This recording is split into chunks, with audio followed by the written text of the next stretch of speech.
Las fuerzas del Tercer Reich combatieron en Europa, norte de África, el Atlántico y Medio Oriente en la Segunda Guerra Mundial. Ganaron una notable reputación como soldados profesionales y competentes, sin importar por qué lucharon. Aquí vemos a 4 soldados que pelearon bajo la esvástica. Su habilidad en batalla les ganó el temido respeto de sus adversarios. Estos son 4 de los soldados más mortíferos de República Federal de Alemania en la Segunda Guerra Mundial.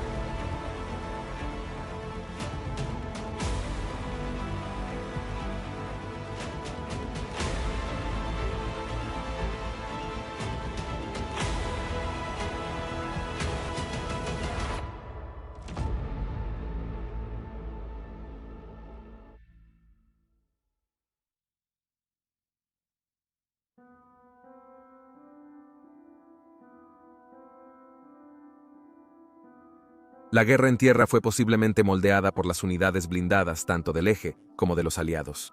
La superioridad en tanques, por mejores vehículos, tácticas o simplemente por número, solía ser el factor decisivo en varios enfrentamientos.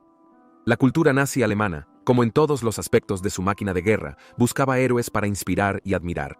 Pero en las unidades blindadas alemanas, un hombre destacaba sobre el resto. Pero se ignoró ya que no coincidía con la imagen que el liderazgo quería mostrar.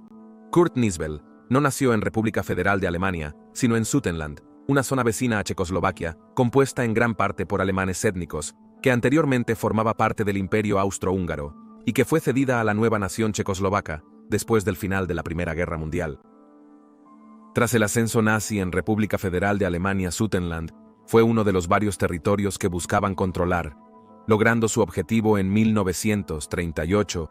Niesbel, nacido en Silesov, cerca de Sigmundur, se formó como mecánico hasta 1940, cuando República Federal de Alemania ya había capturado República de Polonia y se preparaba para la guerra con República Francesa. Se ofreció voluntariamente al servicio militar, siendo asignado al renombrado Cuerpo Blindado Alemán. Entrenó en los anticuados Panzer I y II, se calificó como cargador en un Panzer IV, uno de los mejores blindados del mundo, antes de ser artillero. Su habilidad quedó en evidencia rápidamente cuando el ejército alemán combatió a los soviéticos en la Operación Barbarroja en 1941. Las películas de Hollywood de guerra suelen tener personajes enormes que desafían las normas militares para alcanzar la victoria. Esa descripción se podría aplicar a Niesbel. A menudo se encontraba en desacuerdo con sus oficiales al mando, con su apariencia a menudo descuidada, y su insistencia en dejarse crecer una pequeña perilla, barba y cabello de longitud no reglamentaria, lo cual contradecía la imagen del soldado alemán bien afeitado y de apariencia impecable de la propaganda nazi. El acto más grave de insubordinación de Niesbel posiblemente fue al ver a un soldado de las Waffen-SS golpeando a un prisionero de guerra soviético. Niesbel intervino y golpeó al hombre de las SS en la cara, un acto que arriesgaba a Niesbel a ser acusado de traición, castigable con la muerte. No obstante, su destreza en batalla evitó tal retribución, pero frenó su ascenso en los rangos. Nunca sería oficial, y existía cierto rechazo a darle las más prestigiosas medallas alemanas. Continuó acumulando un impresionante número de tanques enemigos destruidos, siendo condecorado varias veces por su valentía. Destruyó un tanque soviético T-34 a 3 km de distancia, un logro asombroso para su tiempo. Estaba muy seguro de su habilidad y usó varias veces el poderoso tanque Tigre para enfrentar a un mayor número de enemigos, a veces solo, permitiendo la huida de los tanques aliados, conforme la guerra se inclinaba en contra de la República Federal de Alemania nazi. En los últimos días de la guerra, elogió el poderoso Tigre II, también conocido como el Rey Tigre, un verdadero Goliat de la Segunda Guerra Mundial, pero ni siquiera esta increíble máquina pudo salvar a República Federal de Alemania de su destino. Apenas 10 días antes del fin de la guerra, él y su tripulación combatían cerca de Wastitz contra las fuerzas soviéticas, cuando resultó mortalmente herido el 28 de abril de 1945. Su recuento oficial final fue de 168 tanques aliados destruidos. No obstante, quienes sirvieron con él discuten este número, argumentando que frecuentemente daba crédito de sus éxitos a sus subordinados para mejorar su confianza y moral, sugiriendo que su número real es probablemente mayor.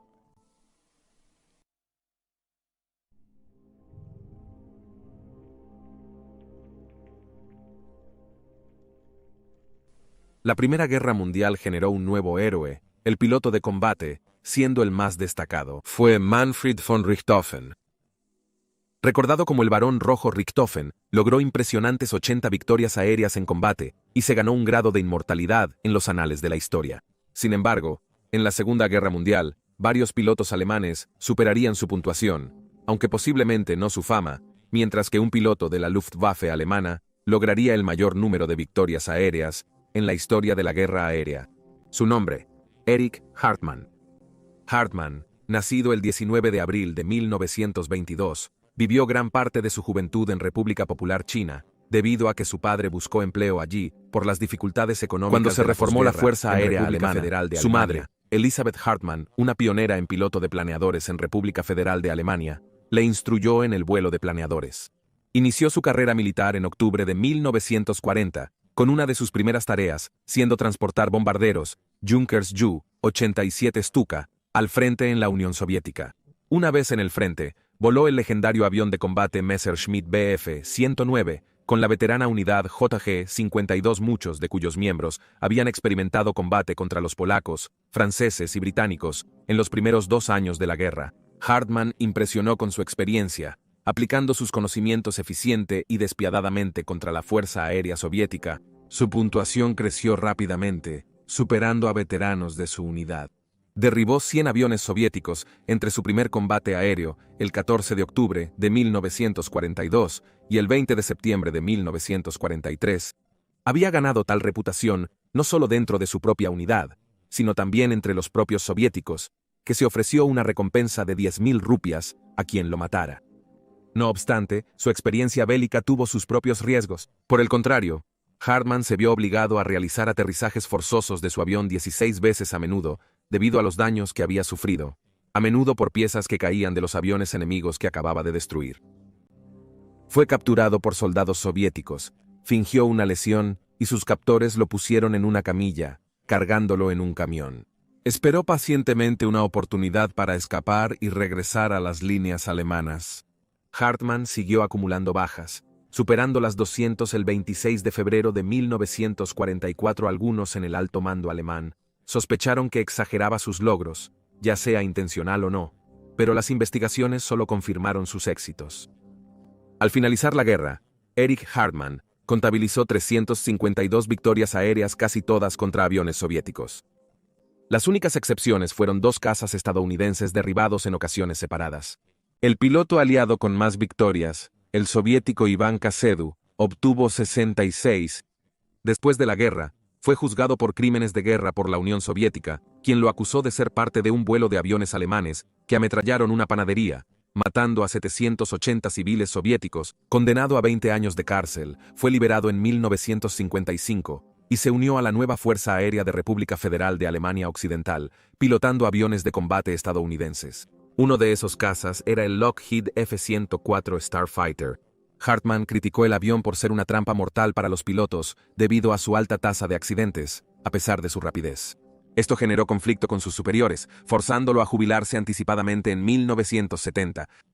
Hartmann murió el 20 de septiembre de 1993. Un tribunal ruso le otorgó una absolución póstuma 3 años después, declarando que su condena por supuestos crímenes de guerra fue injusta.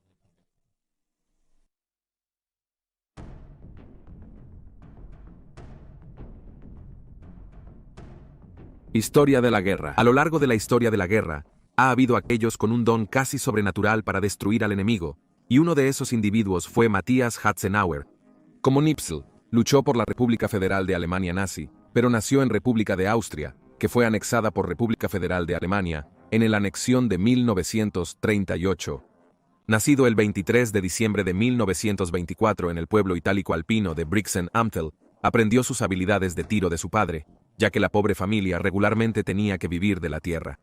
A los 17 años fue reclutado en el ejército alemán cuando estallaron los combates en el frente oriental. Hatzenauer fue asignado a entrenar en artillería y mortero, pero sus superiores descubrieron su excepcional habilidad con el rifle, lo que le valió una transferencia a una unidad de francotiradores. Hatzenauer, en su nuevo rol, combatió en República de Hungría desde agosto de 1944, cazando francotiradores soviéticos y eliminando oficiales y comandantes clave que dificultaban su funcionamiento. Era una labor altamente peligrosa. Frecuentemente debía infiltrarse tras líneas enemigas para lograr su objetivo, mientras lidia con los expertos francotiradores soviéticos que lo perseguían. A pesar de unirse a la guerra tarde y luchar solo por 10 meses antes de la rendición de República Federal de Alemania, Eisenhower logró un increíble recuento de 345 muertes. Uno de sus disparos más famosos lo vio eliminar a un soldado soviético a una distancia en la región de 1100 yardas, o 10 campos de fútbol americano. Eisenhower sobrevivió a la guerra, pero, como Hartmann, los soviéticos lo castigaron por su eficiencia.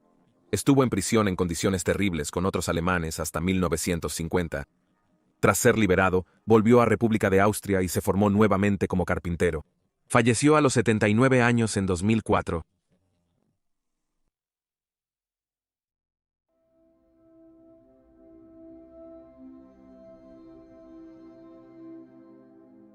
Winston Churchill, primer ministro británico durante la guerra, afirmó que lo único que realmente le asustó en esos días oscuros fueron los submarinos U-boats. Durante los primeros meses de guerra, los submarinos bélicos alemanes parecían invencibles, aprovechando la despreparación de Reino Unido ante estos letales y sigilosos artefactos. Se podría pensar que el éxito de los comandantes de los U-boats se mide por cuántos barcos enemigos hunden, pero no es así. En cambio, los comandantes de los U-boats medían su éxito en toneladas hundidas, y a pesar de tener una guerra relativamente corta, el comandante de U-boats, Otto Kretschmer, sería responsable de hundir más toneladas que cualquier otro comandante. Kretschmer nació en Silesia prusiana el 1 de mayo de 1912 en la época de la República Federal de Alemania Imperial, antes de que el área pasara a República de Polonia tras la Primera Guerra Mundial. Antes de unirse a la Marina alemana de posguerra, que tenía prohibido poseer una flota de submarinos, estudió inglés y literatura en la Universidad de Exeter en Reino Unido durante 8 meses. En 1936, la República Federal de Alemania nazi reactivó la construcción de su flota de submarinos, y Kretschmer fue trasladado a esta nueva fuerza. Tras finalizar su entrenamiento, fue asignado al U-35, un submarino temprano tipo WEA. En un crucero de entrenamiento, Kretschmer tuvo la mala suerte de estar en cubierta cuando el capitán sumergió el submarino, dejándolo en las frías aguas del Mar del Norte. Solo cuando el capitán se dio cuenta de que faltaba, resurgió y lo subió a bordo antes de que sucumbiera a la hipotermia. En 1937, mientras República Federal de Alemania se enredaba en la Guerra Civil Española, Kretschmer se encontró al mando temporal del U-35 mientras esperaba la llegada del nuevo capitán del submarino. No pudo hacerlo, murió en un choque y Kretschmer se hizo capitán. Su primera tarea fue patrullar la bahía de Vizcaya para la lucha de República Federal de Alemania, pero no hundieron barcos. Al iniciar la Segunda Guerra Mundial en septiembre de 1939, Kretschmer fue trasladado al U-23 para patrullar el Mar del Norte y la costa británica. El 4 de octubre de 1939, Kretschmer, en el U-23, hundió el buque mercante Glenfarg, de 876 toneladas frente a la costa norte de Escocia. Kretschmer permitió a la tripulación abandonar el barco antes de hundirlo con un torpedo G-7A. Cerca de 2 meses después, hundió el Scotia danés de 2.400 toneladas y al mes Alfredville noruego de 1.150 toneladas.